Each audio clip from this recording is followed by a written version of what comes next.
Live from the Injured on the Go Just Call Mo studio. It's a blast! It's Orlando's own Tom and Dan. Welcome to a Corporate Tom with Tom and Dan. I'm Tom. I am Dan. We are live on Twitch and YouTube. We'd ask that you join us as well. Just search for @Tom and Dan Live. Our good friends at the Orange County Library System, right there, the downtown library. That's they've been partnering with us for years. They must now. trust us a lot to hand this over to us. I don't know how this happened. And their book fest is happening May 17th, and at the book fest is an author that your daughter's read that has an unbelievable life story. You may know him from Conspiracies Decoded. You may have read his books to your daughter 1,000 million times. Maybe you know I Am Barack Obama from front to back. Brad Meltzer's on Zoom with us. How you doing, Brad? Good to see you guys. Hey, man. Thanks so much for being here. We appreciate the time. I appreciate being here. This is, I said before I got on the air, my friends are huge fans of yours, and I've done as much as I could in my life to impress my friends, and none of them were impressed until now. Today, I won at least two of them over. We knew that we cast a pretty long shadow in the pod. You know, nobody has a podcast these days, Brad. I don't know if you know. I said no one. It's such a. I was like, what is this podcast thing you guys have invented? Well, Brad, I am super shocked that your friends listen to us. Just because we are dum-dums. We're dum-dums. Yeah. A lot of people don't even know that we can't read. A couple messages right off the dome. You are my daughter's favorite author. Thank you for doing that. Also, my wife wanted me to tell you, go Michigan. All right, go Blue. I love that. I knew about your daughter from online, but you sold the deal with the wife. That's spectacular. Yeah, you're in good company here, and the fact that we have you coming to Orlando to be at our book festival is a very, very big deal. So, Brad, I have to ask you about this because 3 weeks ago I was at the 9/11 Memorial Museum in New York, and it is it's super heavy and super powerful to be there. And I saw something on your Wikipedia that I was like, well, this is crazy. And the flag, the flag that they had at Ground Zero, that is iconic flag, was at the museum. And I read that you are a big part of why that flag is at the museum right now. Can you tell us that story? It is one of the craziest stories of my life. I did a show called Lost History on the History Channel years ago. And one of the things I went into the History Channel, I said, I want to find lost artifacts that are gone. And I knew that the 9/11 flag that the firefighters raised in that iconic photograph, when you see the firefighters raising the flag at Ground Zero, everyone knows the photo. What no one knew, including myself, was that flag went missing. 24 hours later, the flag was gone and no one knew where it was. And I said, I want to use our TV show and ask people to bring it back. And we did. And I told the story of the flag. I told the story about my friend Michelle Heidenberg, who was a flight attendant on the Pentagon flight. I said, that's why I want this flag back, to honor her. It was a last minute ad lib that I put into the story. And we aired the episode. And 3 days after the episode aired, a man walks into a fire station in Everett, Washington, in Washington State, and says, I saw the show Lost History. I know where the flag is. I have it. And here it is. And we spent a year authenticating it with the former head of the FBI's art crimes unit. And I got to unveil that flag in the 9/11 museum. If you notice, when you go and see it, my name's on the plaque that's there when you look at it in the museum. And to be able to unveil that, someone sent me a picture of a Pearl Harbor vet saluting that flag, saying, hey, man, you brought this back, and look what it meant to this Pearl Harbor vet. I mean, one of the most humbling moments of my life. You can't make that stuff up. It was crazy. That is crazy. And it's crazy that person saw, was there an explanation about, did he just take the flag home that day? No, here's the story. So no one wanted to know. I was like, why does the guy have the flag? What happened? He was a flag collector. And the flag was given to a woman who lost someone in 9/11. So one of her, I guess it was her husband or someone, passed away. Sure. Don't forget, on that night when that flag went up, it's not a famous flag yet. It's just a flag that they raised on a pole. It doesn't become famous until 2 days later when Newsweek puts it on the cover. then it becomes the most famous flag on the planet at that point. But no one knows that when he gets it. And what happened that was crazy is so she gave it to him and he didn't really think about it. He was a collector, so he put it in his closet. And the amazing part is he said to me I called the History Channel. I said, I want to thank, we offered $10,000 if you brought it back. And I said, I want to thank him. He never took the money. He never took the $10,000, even at the end. He never did it for the money. And he said to me, when I called him to thank him, because no one had felt like it thanked him, he said, you want to know why I brought it back? I said, yeah. He said, because you talked about your friend, Michelle Heidenberger, the flight attendant, and that really got to me. And that was the last ad lib that I put on while I was recording the show, just because I couldn't fathom 3,000 people dead in 9/11, but I knew I missed my friend. Yeah. And he's like, and that's why I brought it back. And I got to tell Michelle's husband, I said, we found the flag and we're going to unveil it. And thanks to, I brought it back for your wife. And he said, no, dummy, you didn't bring it back for her. He said, you brought it back for me and all of those who survived. That's the closure. That's the thing. That's who you brought it back for. Michelle would tell you you didn't bring it back for her.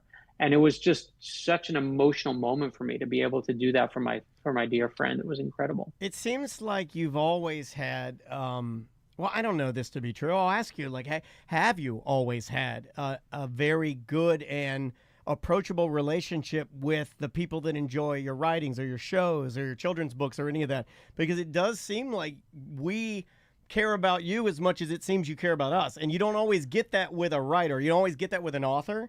So where did you get the connect? Because I heard a story on another radio show about how at the end of when you're writing a book, a children's book, one of your Ordinary People Change the World books, that you'll sit with your wife and you guys will kind of talk about and go back and forth and you're kind of, throwing everything at the wall to try and dredge up emotions.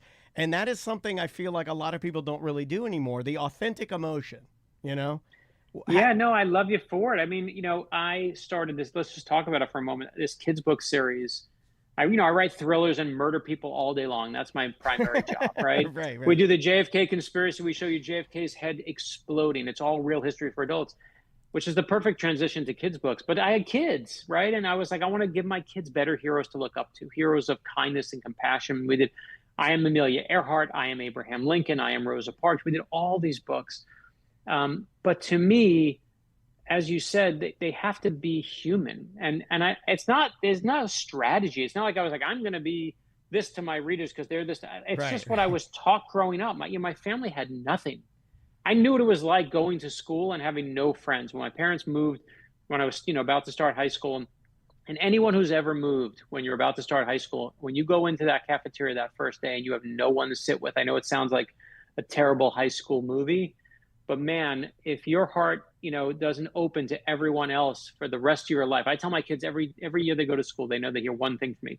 Anyone sitting alone, you go sit with them. Yeah. Why? Not because I'm a nice person, but because I hurt that day. Yeah. Right? It hurt me that day to be alone like that and have no one sit with me. And then that first kid that did sit with me, I was like, oh man, I got to pay the universe back. And that's that's all I feel like I'm doing. So the new kids book is We Are the Beatles, right? That's the newest one that just came out a couple of days ago. But I was, when we do the books, I as you said, I sit with my wife, and I'm going to read you. This is because it's one that got to me. This one actually got to me. I'm glad I had it here. But it was this line. My wife and I throw her every line I have until I can make her cry, and it says life is. We are the Beatles, and it says they were working class teenagers. They didn't go to fancy schools. They just liked making music with their best friends. And it says, this is the line that got me and made her cry. It says, life isn't meant to be lived alone. Here's our secret. Find what you love and find friends who love it just as much. Laugh together, dream together, create together, make each other better. When it gets hard, you'll be able to get by with a little help from your friends. And my wife was like, that's it. That's the core of the Beatles. And when she's crying and I get emotional, I'm like, that's the book. And if I can't make her cry, then I'm like, the book's not done. And so whether it's We Are the Beatles or I'm Amelia Earhart or Make Magic or whatever we're working on, I don't know. I feel like that's all that matters to me is that human side. I don't care about the famous parts. I don't care what's in the Wikipedia entry. show me who you are. Tell me who you are, and I'll show you what kind of person you are. Yeah, here, let me put up I'm going to put it up. There's a young Dolly Parton right there. Oh, I remember that. Yeah, and then here is another one. Here is a young Frida Kahlo. Look, man, if your kids don't have these books, you're little guys. These are for little guys. Well, these are amazing books that are. I have a ton of them. Well, I can't speak highly enough of them. Speaking of fans of your writing, Bill Clinton and George W. Bush were such fans of your writing that is it true that was it W that gave you a letter that he wrote Clinton, like I haven't heard presidents write letters, This is correct. I'm going to tell you the craziest. So George H.W. Bush Sr., I was doing a book about secret messages that presidents can pass to each other over time. And I said to President Bush, President Bush and Clinton had written me letters that they liked my thrillers. They read my thrillers. What is that? So I wrote to them. Hold on. What is that? Crazy. Trust me. I know. I am not pausing for one. I am just as when that letter came, I thought I worked in the government once as an intern for the Senate Judiciary Committee. And in the Senate Judiciary Committee, the only thing I used to do with the Senate Judiciary stationery is I used to write letters to my friends. I used a pen signing machine to sign my name at the senator's name at the bottom. And I would write to all my friends in Miami and tell them they were being deported. That's what I did in college. In college, any friend of mine in college got a deportation letter from the Senate Judiciary Committee. So when I got a letter from the White House and one from President Bush, I was like, oh, this is someone playing a joke on me doing what I used to do with the pen signing machine. And I called up and I said, hey, someone wrote a letter. They're looking for a free book. Because he said, hey, I'd love if you could sign a copy for me. And they said, oh, you got President Bush's letter. And I'm like, oh, this is real? I thought it was you're serious. I thought it was a prank. So I became friends with them. They had me come to their offices. I wound up doing research with them. And I said to them, could you send a secret message in the letter that you put in the White House desk when you leave office? They always leave a letter for the next president. Yeah. So Reagan left one for Bush, and Bush left one for Clinton. Clinton left one for Bush Jr. And President Bush sent me the secret letter that he left for Bill Clinton in his desk. And no one had ever seen it. His biographer had never seen it. No, I went on national TV on Good Morning America. And I said, can I show people this? He's like, yeah. And the reason, if you've seen that letter floating around during the elections, it's because I put it out there because Bush sent it to me. And my wife was like, why do you send it to you? His biographer's like, why'd you send it to Meltzer? What? I'm your biographer. What are you doing? But here's the crazier story is they both blurbed this book I did a history book called The First Conspiracy. It was about the secret plot to kill George Washington. True story. George Washington there was a plot to kill him at the height of the Revolutionary War. When George Washington heard about it, he gathered up those men responsible. He built a gallows, and then he hanged the main person responsible in front of 20,000 people, the largest public execution at that point in North American history. Whoa. George Washington brought the hammer down, was like, do not mess with me. I'm George Washington. I'm going to be on the money one day. That's a direct quote from him, by the way. Yeah. That's some wooden teeth anger or bone. Yeah, whatever. Yeah, well, that's what you have to do. Yeah. We all seen Game of Thrones. You have to hang the person trying to get you. You got to hang the guy. So this is a story I couldn't tell until a few years ago. When Bush Sr., he died a few years ago, and what I couldn't tell anyone is that right when he was dying, they asked some of his favorite authors to come read to him on his deathbed, basically. And I got the call. And I'm in Kennebunkport, Maine, and they have me come in, and the Secret Service says to me, listen, you can see, President Bush is in pretty bad shape. You're going to read to him for 5 minutes. He's going to fall asleep on you because he's sleeping most of the day now. I said, no problem. I'm honored to be here. So 5-10 minutes, you'll leave. You got it. Secret Service leaves.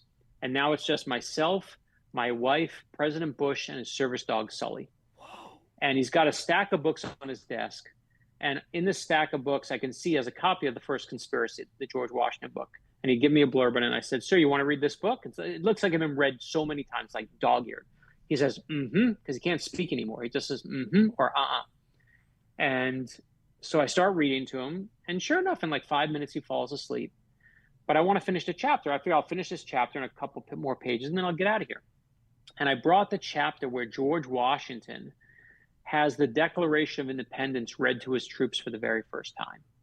And he's sleeping, and I get to those words, though, those words we all know. We hold these truths to be self-evident, that all men are created equal. And as I say the words, President Bush's eyes pop open. Whoa. And he's just locked on me. Like he's got an infusion from the Declaration of Independence itself. And I get to the end of the chapter. I'm like, sir, you want to read another chapter? He goes, mm-hmm.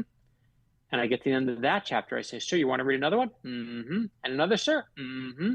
And instead of being there for 5 or 10 minutes, I'm there for an hour. And I say goodbye to him. I know I'm never going to see him again. I can see what shape he's in.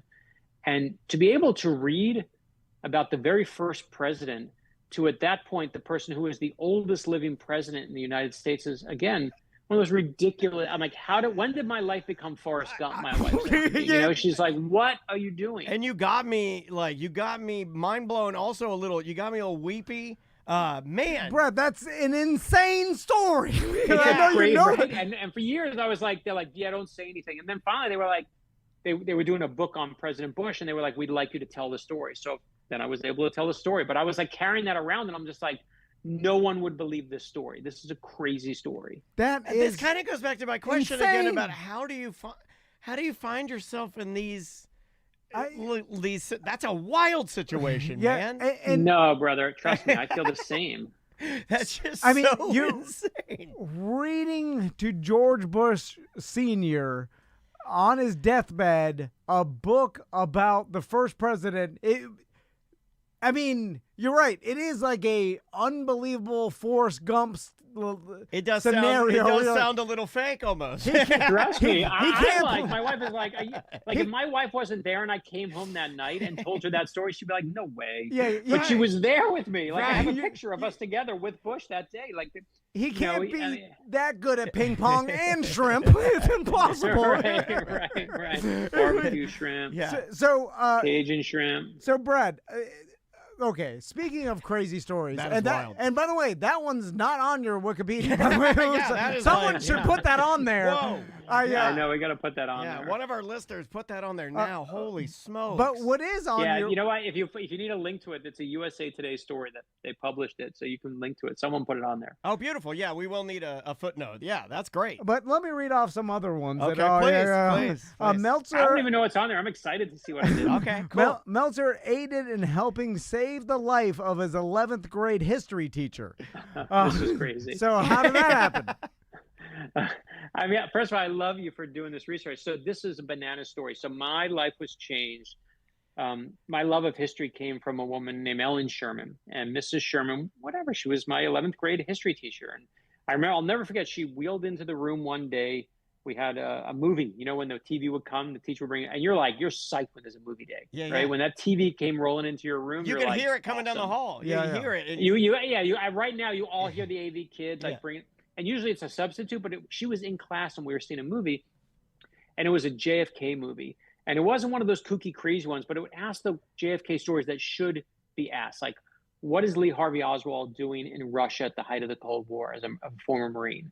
What is Jack Ruby? How does he get into this police station that's supposedly guarded by questions that are really vital to this day?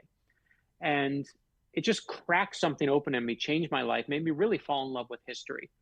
And so I wrote a book based on Decoded on the TV show we did. We did a book that was the top 10 conspiracies of all time. And I decided I'm going to dedicate this book to Mrs. Sherman. So I dedicate the book to her. I hadn't spoken to her in a decade. And I wanted to tell her, hey, listen, we dedicate this book. So I get a phone number from someone who knew her. And I said, I want to call her and tell her. So I email her, or maybe I even email her. And she said, and I say, hey, this new book that's coming out is dedicated to you as my teacher. And she says, can I ask you a question? And we go back and forth a little bit. I go, yeah. And she goes, this is going to sound crazy. She's like, but my kidneys are failing and I'm looking for a match and I can't find one. And I see you have over 100,000 people that follow you on Facebook. Would you mind posting about my kidneys to see if you can help me find a match? And I'm like, you know what? Why not? You're the teacher, helped change my life. Sure, I'll post about it. So I post about it. And here's the craziest part of this story is we get a woman who says, yes. I say, anyone who volunteers, if you're the match for my teacher, I'll make you a character in my next thriller. And so all these people donate and say, we're going to give a body part to a stranger, which is crazy to begin with, but it gets crazier. And then this one woman is a match. They do it, you have to test. It's not just you donate, but you got to be a match for the person. So this one first woman, the first donor, she is a match. She flies down to Florida to get tested to see if she's a match. They say, you are a match. But she writes to me and I say, what happened? They go, they brought me down for a biopsy. And when they were doing the testing on me, they found cancer on my own, something in her body. Oh, wow. And she's like, Brad, you actually saved my life. I can't be a donor for your teacher, but you just saved my life because you caught my cancer early. I would have never known about it. I'm like, no, I didn't save your life. Like, you saved your life by being a volunteer for a stranger. So now we can't find a magical person, Brad Meltzer. No, but this is where it gets crazier. Hold on, you should have saved George Bush's life. What the hell? You're picking and choosing. And so now I'm like, well, we still don't have a match. Yes, we saved this other woman. Okay, fine. But we don't have a match for Mrs. Sherman. And I'm going through my spam folder one day, which I never do, but like one of those days you're cleaning out your desk. And I see that there's a letter that says, hey, Brad, I wrote to Mrs. Sherman, but I tried to be a volunteer. It's by this woman, Amy. She's like, so do me a favor, pass my email along. And I'm like, I'm sure she's going to respond to you. She's got a lot of people. But for whatever reason, I'm just like, I don't even know why, but I say, Mrs. Sherman, in case you missed this one, here's this woman, Amy. And it winds up that Amy becomes the actual match. And she comes down. She is the match. She saves Mrs. Sherman's life. Wow. CBS News comes down because they hear about the story. They want to do the story. And the reporter says to me, by the way, did Mrs. Sherman, why did she miss Amy's first email? And I'm like, you know what? I never thought about that. It's been a year. Let me ask her. And I said to Mrs. Sherman, I said, whatever happened to Amy's first email? She goes, you know, I didn't even think about that either. Let me go looking for it. And she goes looking in her computer, and it's in Mrs. Sherman's spam folder. And if I didn't find it that day, it would have just stayed in spam forever. For God knows what reason, it went into her spam, and it would have gone away. But it was the one that I just happened to pick out of all the ones that were sent to me. And I said, here, just check this one out. And again, you can't make this stuff up. I make things up for a living. I couldn't make this story up if I tried. Has anybody investigated you for being an angel man? Are you an angel? You're an angel man. I mean, all the evidence is there. You're Michael Landon. You're Michael Landon. No, I will tell you this. This is my honest answer, is I had my life. I had an English teacher who changed my life by telling me I can write. She, tried to put me in honors class. She was like, no, you're going to listen to what ignore everything I do on the blackboard, ignore every homework assignment I give. You're going to do the honors work instead. And a decade later, I went back to her classroom. I knocked on the door. She said, can I help you? I said, my name is Brad Meltzer, and I wrote this book, and it's for you. And she starts crying, and I'm like, why are you crying? She goes, I was going to retire this year because I didn't think I was having an impact anymore. I said, are you kidding me? You have 30 students. We have one teacher. You changed my life. And I'm telling you that story for this reason. My wife went to the same high school I did. And she said, you have all these stories with these teachers that are so profound. I had the same teachers. I have none of those stories. Why do you have them? And it took me a while to figure it out. And I realized is these teachers knew my wife didn't need any help. They saw and knew she came from a family where she was going to be fine. She was going to make it to college. But these teachers looked at me struggling, and they knew my family was struggling, and they knew I was I was the first in my family to go to a 4-year college in my immediate family. And those teachers looked at me and knew I needed help. And that's why they picked me out. And I think that I've been the lucky recipient of these things because all I've been trying to do is really pay back the universe with a little bit of that kindness that was shown me. And that's the only reason these things keep happening is because I was shown so much kindness at a time when I needed it, and that's the only explanation I have for it. Angels don't need help. Okay, I'm going to keep going, Brad, or should I call you Forrest at this point?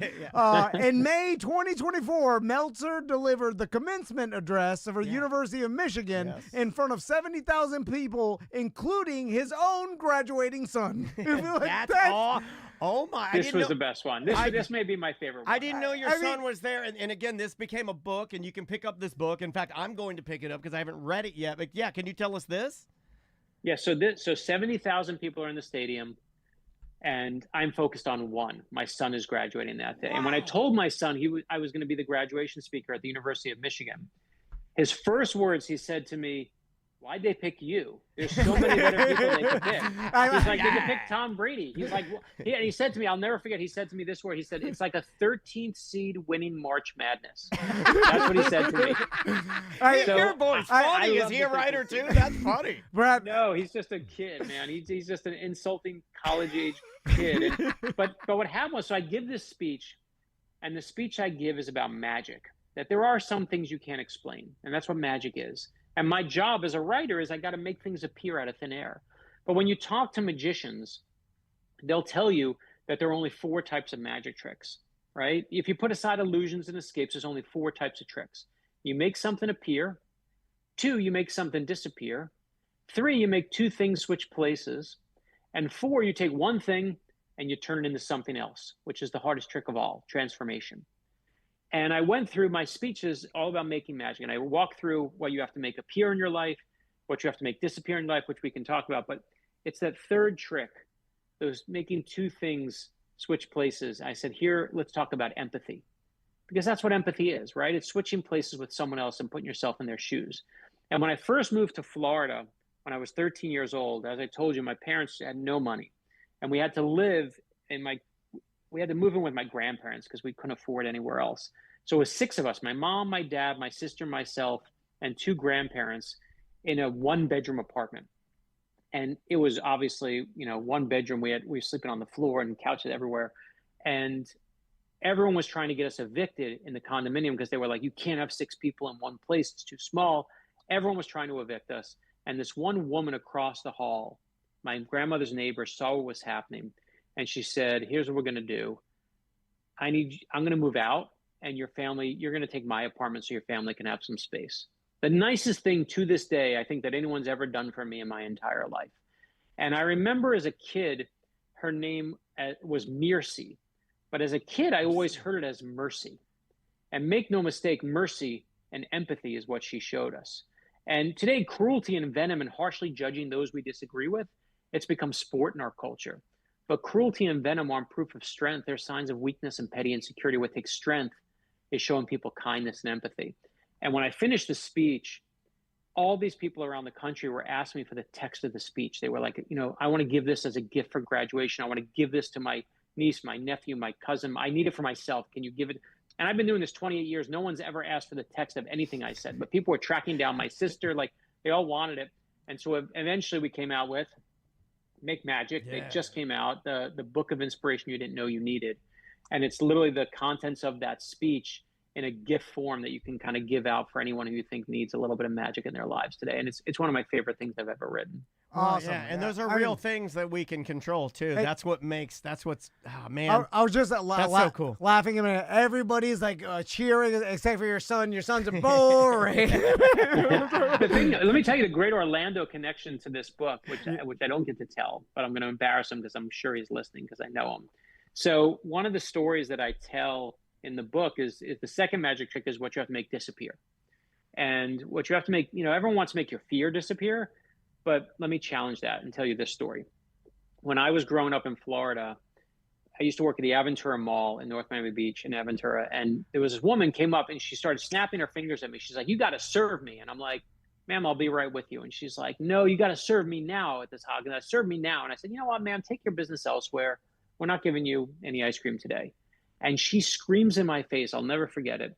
She screamed at me. She said, you're going to be working at this miserable ice cream store for the rest of your miserable life. And I calmly said to her, ma'am, if I am working here for the rest of my miserable life, you're still never getting any ice cream. and I used to always tell that story laughing, saying it didn't bother me, but it did bother me. Yeah, it did. And it made me feel small. It made me feel like I was going to struggle like my dad struggled financially all his life. And but what I do also realize is that that woman drove me. She fueled me. So instead of making your fear disappear, you're supposed to harness your fear and use it. Now, here's the Orlando part. As the person who worked at that Haagen-Dazs with me is my dear friend Nick Wickett. And Nick Wickett, I used to wear at that Haagen-Dazs. It was the 80s, so I used to wear a gold chain with a Superman insignia on it. Yes. And Nick used to wear a gold chain with a like a dolphin whale tail, like at the back, because he always wanted to train the dolphins and whales at SeaWorld. That was his dream. And if I had very little, Nick had less. If I had 2 parents, he was a a single mom family. Like he struggled even more than my family did. But that was his dream to like work with the whales and dolphins at SeaWorld. And I'm like, good luck, buddy. Nice, hope it works out for you. And so I lose track of Nick. We go our separate ways to college. There was no Facebook back then, so I didn't know where he was. When my first book comes out, I send out invitations to anyone who I knew in high school. And Nick happens to get the invitation.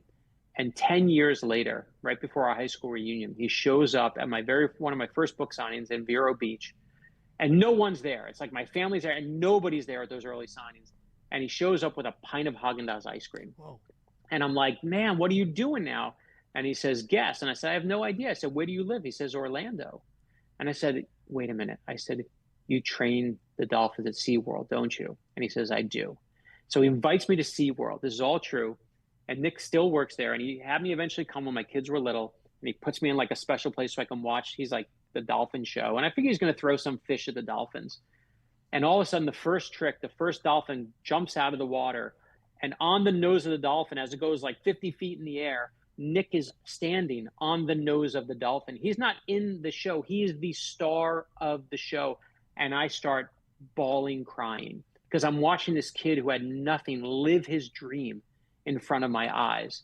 And the greatest part is when Make Magic came out, he was like, you told that story of that woman that told us to screw off. And I was like, so Nick is a huge fan of yours and listens to your show, and he still works at SeaWorld. Well, shout out to Nick. We need to get Nick in here. We'll get Nick in here too. And it would have been funny if you said like, "Oh man, what are you doing?" And he's like, "Still at the Haagen-Dazs." Right? Like, that's what I thought you were going to say. Like, we're very negative here. I'm sorry. Very different story. Yeah. Very different story. And now no one speaks English, so I can't even understand. This is rough. I was about to say, Brad. I was like, I knew I liked Brad. He grew up in Miami. I grew up in Miami, which, by the way, I did laugh because you dated yourself by saying that someone did talk to you in English as Avon Turmo. I was like, that doesn't seem right. Brad, last story, and this is more of a whimsical tale, not so heavy, like saving multiple lives. Yeah, and this guy's a national treasure. You are a treasure, man. During Star Wars night in 2015 at the Marlins-Mets baseball game, Meltzer threw out the first pitch of the game and then proceeded to have a lightsaber fight with Billy the Marlin. Well, listen. So I've thrown out the first pitch at Yankee Stadium. Okay. Where wow. I was actually, that one I was nervous for. That's right huge. Before I went on, I literally was pretty calm about it because I can throw. I'm a good pitcher. I can throw it. I'm not worried. But it's still Yankee Stadium. Yeah. And I was pretty calm. And then my son, they announced my name. They're like, Brad Meltzer, best-selling writer, and come to the mound, and the organ plays, and my son leans over to me and says, and we now head over to the pitcher's mound for tonight's pitches of the game. Please welcome #1 best-selling author of The President's Shadow and History Channel TV host, South Florida's own Brad Meltzer. All right, Brad. Billy the Marlin is ready for you. Uh-oh, what's happening now?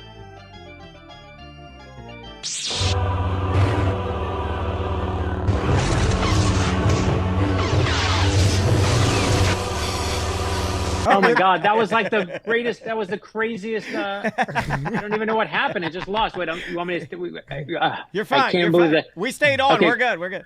Okay, good. So anyway, I was like, what if the devil came to go? Right, no, it took me away. So as they announce my name, my son leans over to me and goes, he says, don't F it up. And I'm like, I'm like, oh no. So I'm overthinking this. So now I do the Marlins one, and it's Star Wars night. If it's Star Wars night, you think I'm not packing a lightsaber? Yeah. So I pull out a lightsaber and I get into a fight with Billy the Marlin. And the best part of that one is it makes Sports Center.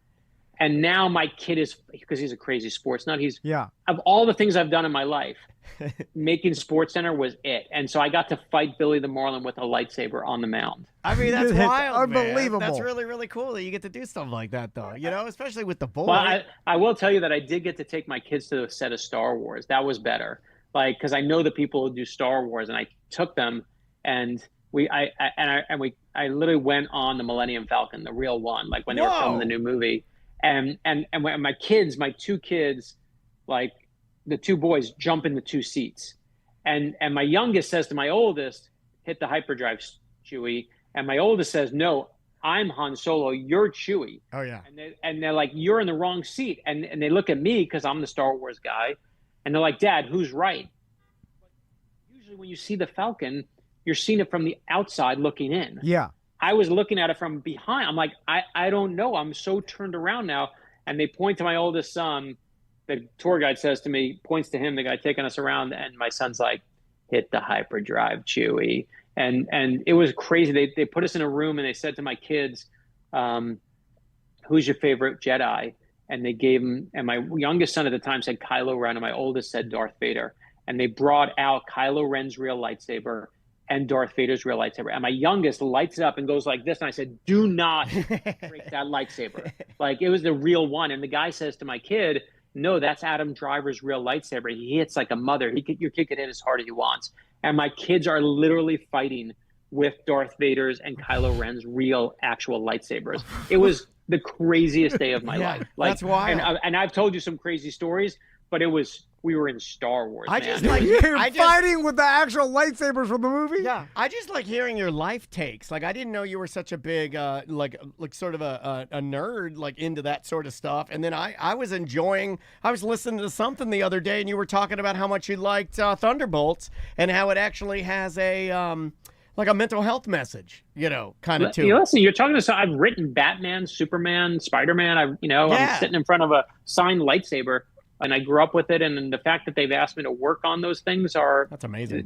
Listen, I love my job, but when I get to write Batman and put words in Batman's mouth, I'm wearing my underpants on the outside of my jeans that day. Yeah, no, that's the best day. Well, you helped save Superman's house. That's another one. There's too many. You know what? We're trying to build a statue right now for Superman in Cleveland, Ohio. If you have any interest and you want to make a big donation. I'm not joking. We're trying. You know that Cleveland, Ohio, does not have a statue, except in the airport. They have this little one that we helped put there. But we want to put a statue downtown by the Rock and Roll Hall of Fame that you can go up and take pictures with. A true man of steel, made of steel. And there's a nice nonprofit that's working on it right now. And so if you have an interest in it and you want your name on the plaque, just reach out to me through Instagram or any of my social media. That's cool. And again, I have no dog in the fight. I'm just trying to help a nice group. They're a really nice charity, and I've been trying to help them raise money to put the statue where it should be. Awesome, well, man. Brad, it's been unbelievable talking to you today. I mean, we hope we get to do it again if you're ever in Listen, town. I said make sure I have your number so we can reach each other, because when the next book comes out, I'll come back. You guys are so much fun. Oh, yeah, we would love that, man. And you know what's funny is that, like, I don't think Tom has dipped his toe into some of your history books, but my wife was right. She was going to now. She was putting together a list of books for you that she thinks you will because my wife reads. Oh, you're gonna like the Nazi conspiracy. You're gonna like the JFK conspiracy, like those. But the first one. I mean, they're crazy real stories that happened. Yeah, I love it. I feel like, speaking of Superman, Brad is like Bizarro Tom. We're both from Miami, and I have a bunch of stories that are not meaningful at all. But they're bizarre, but everyone's like, nah. Kind of like Unbreakable, like Mr. Glass vibe. I jumped Gravedigger in a bear suit. Jumping Gravedigger in a bear suit is pretty awesome. Yeah, don't undersell that, man. That's quality stuff right there. It's no reading to George Bush on his deathbed and saving 2 lives, including his high school teacher. Yeah, including your inspiration. Yeah. I mean, we didn't even get to entertaining Barbara Bush at her 90th birthday party. There's a million. We'll definitely have you back on. But if you want to meet Brad, he's going to be at the Book Fest at the Orange County Library. Yes, so sir. that's May 17th. And that's why Brad is talking to us today, and ocls.org. Yes, sir. And, hey, thank you again, man. We can't thank you enough. We appreciate your time. Appreciate you guys. Can't wait. Thanks, Cheers. Brad. See you, man. That was pretty unbelievable, right? That was awesome. It's funny when you talk to somebody that you get the vibe that they truly enjoy living their life. You know what I mean? Like, I get the vibe from him, and I don't... Look, so much of what we do in here is like a humor. It can be rooted in negativity and this, that, and the other thing. But like people like that, when I just watch them exist, they do make me feel like I'm like, there's a man that enjoys his life. Yeah. Like, I'm like, this guy he's being a good human. He's saving people's lives. He's connecting the dots for charities. He's finding flags that are missing. But he's finding kidneys. He finds flags and kidneys. You know what I mean? Some people just end up He's got good living energy. this life that, it must be a combination. I mean, sometimes it's luck too, and like right place, right time, but also the energy you put off, what you do. No. like, His can't be coincidence at this point. He's put off so much good energy that it's coming back. Yeah. Well, You know? The problem with that statement is there's someone's like, I've been really good and I'm dying. I have no God one doesn't knows like it. you. God doesn't like you. Sorry, you're not God an angel. loves Brad. Not an angel. Also, I do think this kind of plays into it. God, I hate that you're right about that too. Yeah. Well, because That's you the can't sad part. That's the sad part. There's plenty of good people. They do good, then bad things happen. But another thing that I think plays into it, and this kind of happened with Ross Tucker, where a friend of Ross Tucker told Ross, like, oh, I listen to Tom, and then so we have a lot of that. So friends of famous people like us, but famous people don't like us. But friends of normos, normos that know super famous people. So, like, remember when it was said that Dave Matthews loves our show? From like a friend of Dave Matthews told Dave Matthews that he loves our show. Not Dave Matthews. Dave Matthews doesn't love our show. Yeah, friends of famous people. Friends of famous people love our show. So a friend of Brad is like, oh, I love Tom and Dan. And so then I feel like psychologically that Brad, because he knows his friend's going to listen, is like, I'm going to give it 100%. You know what I'm saying? Like, and normally like, I'm going to tell him the good stories. Oh, yeah, there's more in. Yeah. Like, because if I think about it, if you're, this guy has lived an unbelievable life and has done a lot of interviews. He's not even that old. No, he's not. My age. But he, in other interviews, he may be like, well, whatever. Because I think that is true, where if you think to yourself, I've never heard of this show, and I don't know anybody who listens to it, so it's kind of like you give it some people give it a solid 80, but you don't think he was Tom lying? Van, I give it a 42. You don't think he was lying a little bit when he was like, oh, yeah, I love you guys, or like, I've seen it all. No, his buddy, he's like, my friend told me. No, that's he wouldn't have said that. That's something weird to say unless it was true. And then he mentioned it's like his name. what I said to our next door neighbor. Remember, we have a med spa next door to our show, and I walked outside and I met the med spa lady, and I was like, oh, hi, and I was like, oh, I've heard really good things about you, which is a lie. And then she goes, what have you heard? I go, this, that, and the other thing. Oh, no. I guess we could find out if the dolphin trainer really exists, but there's not that many dolphin trainers. He said his name, he doxed him. Like, yeah. And, well, there's not much animal activity over there anymore, right? No, This they still got him. This guy might be puppeting. Like he might have his hand in Kermit the Frog or something. If you're his friend, send us an email so we know he's not a goddamn liar. Yeah. But Brad was cool, and if you want to meet him and talk to him, you could meet him at the library on May 17th. That book festival is going to be something special. There's a lot of great stuff. You're going to have to go to the website to actually check it out, and I do think you need to register to be a part of it. So again, you're definitely going to want to go there and check that out. Should we get out of here? Yep. We will see you on Monday.